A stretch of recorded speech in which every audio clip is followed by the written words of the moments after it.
This is Anne of Green Gables, chapter 29, actually. I did 28 last night,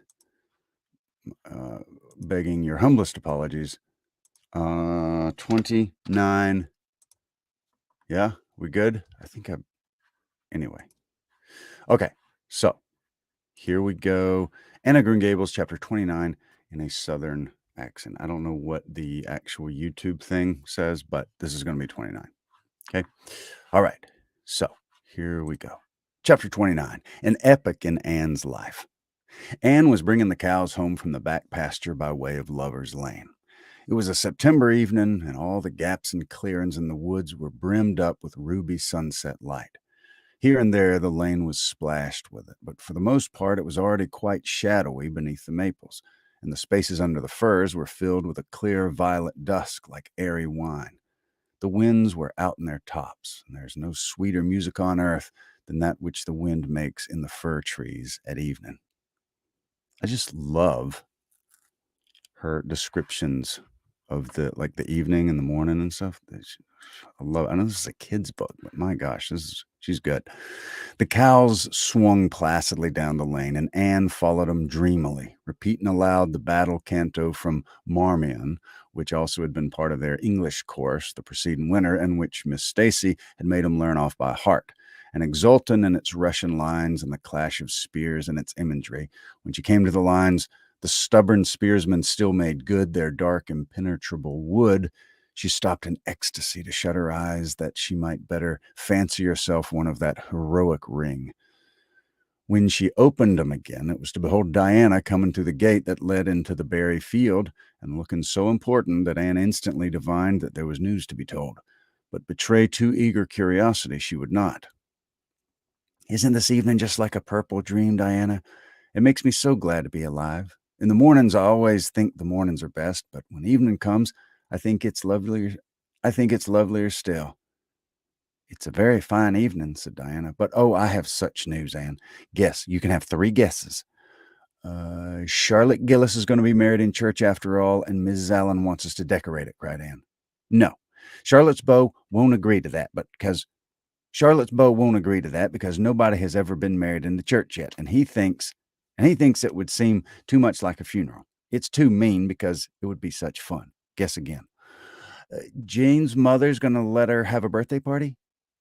Diana shook her head, her black eyes dancing with merriment. "I can't think of what it can be," said Anne in despair, "unless that it's Moody Spurgeon McPherson saw you home from prayer meeting. Unless it's that Moody Spurgeon McPherson saw you home from prayer meeting last night." "Did he?" "I should think not," exclaimed Diana indignantly. "I wouldn't be likely to boast of it if he did, the horrid creature. I knew you couldn't guess it. Mother had a letter from Aunt Josephine today, and Aunt Josephine wants you and me to go to town next Tuesday and stop with her for the exhibition. There." "Oh, Diana," whispered Anne, finding it necessary to lean up against a maple tree for support. "Do you really mean it? But I'm afraid Marilla won't let me go. She'll say that she can't encourage gadding about. That was what she said last week when Jane invited me to go with them to their double-seated buggy. That was what she said last week when Jane invited me to go with them in their double-seated buggy to the American concert at the White Sands Hotel. I wanted to go, but Marilla said I'd be better at home learning my lessons, and so would Jane. I was bitterly disappointed, Diana. I felt so heartbroken that I wouldn't say my prayers when I went to bed. But I repented of that and got up in the middle of the night and said them. I'll tell you, said Diana, we'll get Mother to ask Marilla. She'll be more likely to let you go then. And if she does, we'll have the time of our lives, Anne. I've never even been to an exhibition, and it's so aggravating to hear the other girls talking about their trips. Jane and Ruby have been twice, and they're going this year again."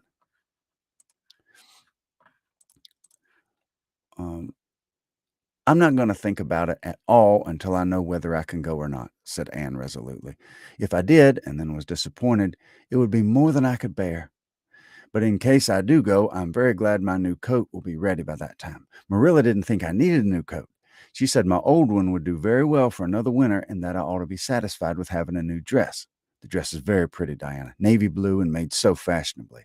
Marilla always makes my dresses fashionably now because she said she doesn't intend to have Matthew going to Mrs. Lynde to make them. I'm so glad. It's ever so much easier to be good in your It's ever so much easier to be good if your clothes are fashionable. At least it's easier for me.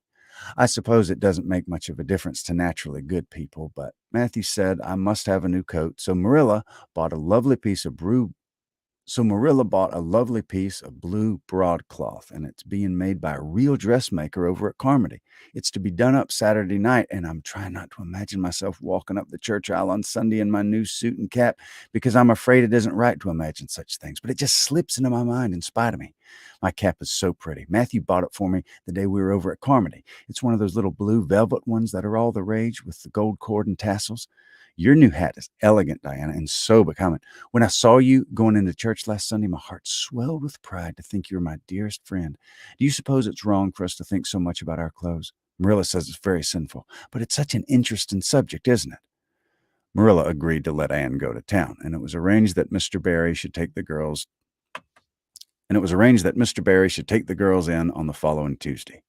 As Charlottetown was 30 miles away and Mr. Barry wished to go and return the same day, it was necessary to make a very early start. But Anne counted it all joy and was up before sunrise on Tuesday morning. A glance from her window assured her that the day would be fine, for the eastern sky behind the firs of the haunted wood was all silvery and cloudless. Through the gap in the trees, a light was shining in the western gable of Orchard Slope, a token that Diana was also up.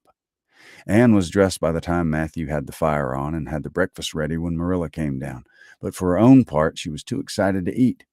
After breakfast, the Johnny new cap and jacket were donned, and Anne hastened over the brook and up through the firs to Orchard Slope.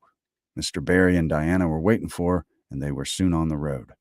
It was a long drive, but Anne and Diana enjoyed every minute of it. It was a delight. It was delightful to rattle along over the moist roads in the early red sunlight that was creeping across the shorn harvest fields. The air was fresh and crisp, and little blue mists curled through the valleys and floated off from the hills. Sometimes the road went through the woods where maples were beginning to hang out scarlet banners.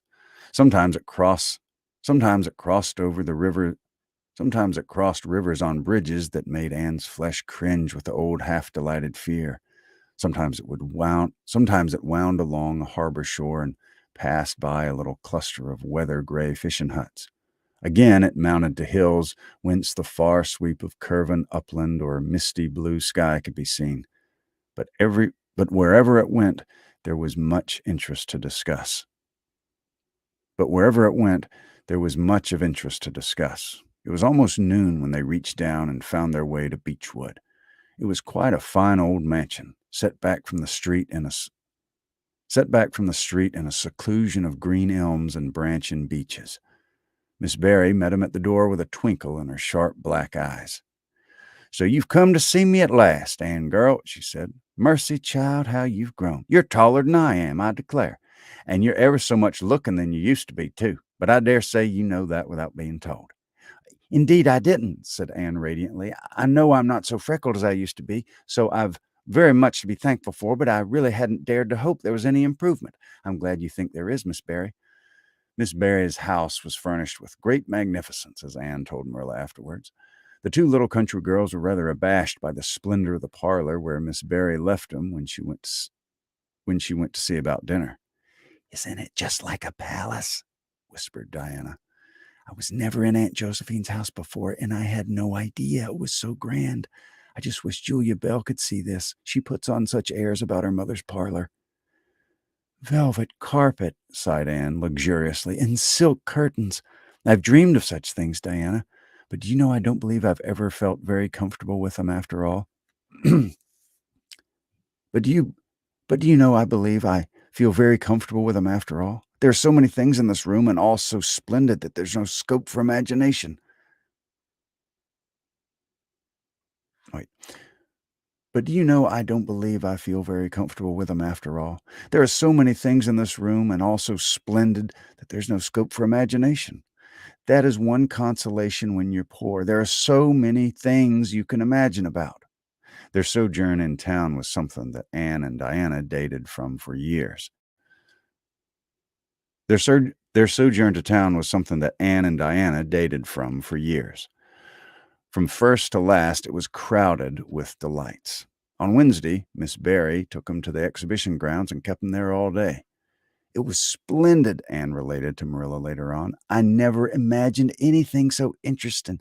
I don't really know which department was the most interesting. I think I like the horses and the flowers and the fancy work best. Josie Pye took first prize for knitted lace. I was real glad she did, and I was glad that I felt. And I was glad that I felt glad, for it shows I'm improving, don't you think, Marilla, when I can rejoice in Josie's success? Mr. Harmon Andrews took second prize for Mr. Harmon Andrews took second prize for Gravenstein apples, and Mr. Bell took first prize for a pig. Diana said she thought it was ridiculous for a Sunday school superintendent to take Diana said she thought it was ridiculous for a Sunday school superintendent to take prize in pigs, but I don't see why, do you?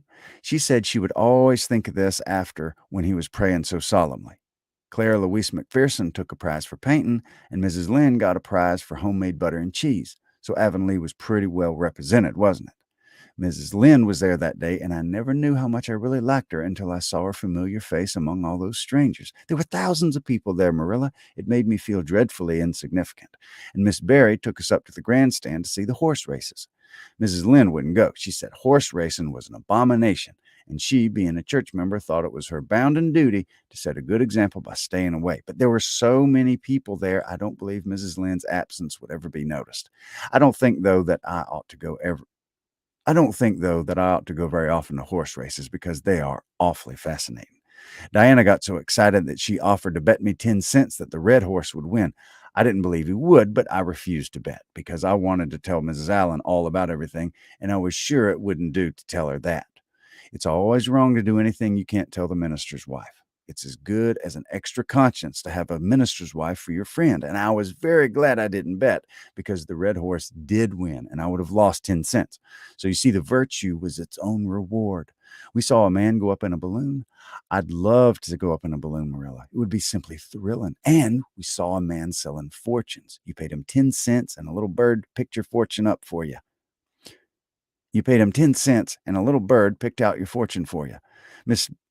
Miss Barry gave Diana and me 10 cents each to have our fortunes told. Mine was that I would marry a dark-complected man who was very wealthy, and I would go across water to live. I looked carefully at all the dark men I saw after that, but I didn't care much for any of them. And anyhow, I suppose it's too early to be looking out for them yet. Oh, it was never to be got. It was it was a never to be forgotten day, Marilla. I was so tired and I couldn't sleep at night.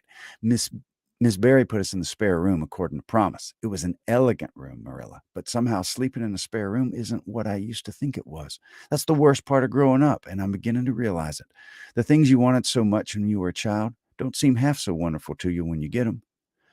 Thursday, the girls had a drive in the park, and in the evening, Miss Barry took them to a concert in the Academy of Music where a noted prima donna was to sing. To Anne, the evening was a glittering vision of delight. Oh, Marilla, it was beyond description. I was so excited I couldn't even talk, so you may know what it was like. I just sat in enraptured silence. Madame Selitsky was perfectly beautiful and wore white satin and diamonds, and when she began to sing, I never thought about anything else. Oh, I can't tell you how I felt, but it seemed to me that it could never be hard to be good anymore. I felt like I do when I look up to the stars. Tears came into my eyes, but oh, they were such happy tears. I was so sorry when it was all over, and I told Miss Barry I didn't know how I was ever to return to common life again. She said she thought if we went over to the restaurant across the street and had an ice cream, it might help me. That sounded so prosaic, but to my surprise, I found it true. The ice cream was delicious, Marilla, and it was so lovely and dissipated to be sitting there eating at 11 o'clock at night. Diana said she believed she was born for city life. Miss Barry asked me what my opinion was, but I said I would have to think it over very seriously before I could tell her what I really thought. So I thought it over and I went to bed. That's the best time to think things out. And I came to the conclusion, Marilla, that I wasn't born for city life, and I was glad of it. It's nice to be eating ice cream at brilliant restaurants at 11 o'clock at night once in a while, but as a regular thing, I'd rather it be in the East Gable at 11. But as a regular thing, I'd rather be in the East Gable at 11 sound asleep, but kind of knowing even in my sleep that the stars were shining outside and that the wind was blowing in the firs across the brook. I told Miss I told Miss Barry so at breakfast the next morning, and she laughed. Miss Barry generally laughed at anything I said, even when I said the most solemn things. I don't think I liked it, Marilla, because I wasn't trying to be funny. But she is a most hospitable lady and treated us royally. Friday brought going home time, and Mr. Barry drove in for the girls. Well, I hope you've enjoyed yourselves, said Miss Barry as she bade them goodbye. Indeed we have, said Diana. And you, Anne girl? I've enjoyed every minute of it, said Anne, throwing her arms impulsively around the old woman's neck and kissing her wrinkled cheek. Diana would never have dared to do such a thing and felt rather aghast at Anne's freedom, but Miss Barry was pleased, and she stood on her veranda and watched the buggy out of sight. Then she went back into her big house with a sigh. It seemed very lonely, lacking those fresh young lives. Miss Barry was a rather selfish old lady, if truth must be told, and had never cared much for anybody but herself. She valued people only as they were of service to her or amused her. Anne had amused her, and consequently stood high in the old lady's good graces. But Miss Barry found herself thinking less about Anne's quaint speeches than of her fresh enthusiasm, her transparent emotions, her little winning ways, and the sweetness of her eyes and lips. I thought Marilla Cuthbert was an old fool when I heard she'd adopted a girl out of an orphan asylum. When I heard she had adopted a girl out of an orphan asylum, she said to herself. But I guess she didn't make much of a mistake after all. If I had a child like Anne in the house all the time, I'd be a better and a happier woman. Anne and Diana found the drive home as pleasant as the drive in. Pleasanter, indeed, since there was a delightful consciousness of home waiting at the end of it. It was sunset when they passed through White Sands and turned into the shore road. Beyond, the Avonlea Hills came out darkly against the saffron sky. Behind them, the moon was rising out of the sea that grew all radiant and transfigured in her light. Every little cove along the curving road was a marvel of dancing ripples. The waves broke with a soft swish on the rocks below them, and the tang of the sea was in the strong, fresh air. Oh, but it's good to be alive and going home, breathed Anne. When she crossed the log bridge over the brook, the kitchen light of Green Gables winked her a fancy welcome back, and through the open door shone the hearth fire, sending out its warm red glow athwart the chilly autumn night. Anne ran blithely up the hill and into the kitchen, where a hot supper was waiting on the table. So you've got back, said Marilla, folding up her knitting. Yes, and oh, it's so good to be back, said Anne joyously. I could kiss everything, even the clock. Marilla, a broiled chicken. You don't mean to say you cooked that for me?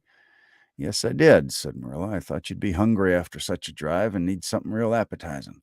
Hurry and take off your things, and we'll have supper as soon as Matthew comes in. I'm glad you've got back. I must say, it's been fearsome lonesome here without you, and I've never put in 4 longer days.